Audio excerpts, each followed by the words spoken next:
అఖండ నుంచి సాంగ్ వచ్చింది కదా, ఎలా అనిపిస్తుంది తాండవం? తాండవం, శివ తాండవం, బిగ్ బాస్ కాదు తాండవం గురించి అయితే ఏంటంటే సూపర్ బై నిజం చెప్పాలంటే బాలకృష్ణ గారు ఏం చేసినా కూడా చెల్లిద్ది.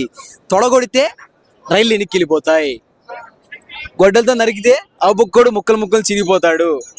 బాలయ్య బాబు ఏం చేసినా కూడా చెల్లుతుంది. చూడండి అంతే. బాలయ్య బాబు ఏం అదంటే ఇంపాసిబుల్ కూడా పాజిబుల్ చేస్తామన్నమాట.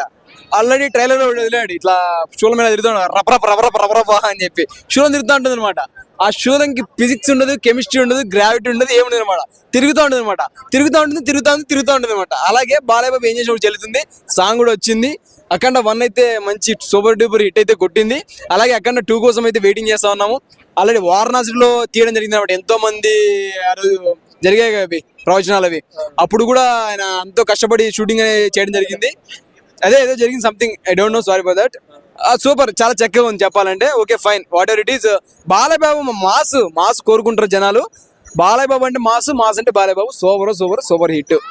సాంగ్స్ కొంతమంది ట్రోల్ చేస్తున్నారుగా బాలేదని.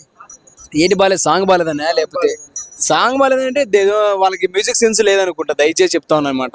అంటే లిరిక్స్, ఒక రైటర్ రచయిత ఎన్నో రోజులు, ఎన్నో నెలలు, ఎన్నో వారాలు కష్టపడి సాంగ్ రాసింటాడు. మ్యూజిక్ డైరెక్టర్ కంపోజ్ చేసింటాడు. ఎంతో మంది కళాకారుల కష్టం ఉంటే దాన్ని నువ్వు బాలేదని ఎలా అంటావు?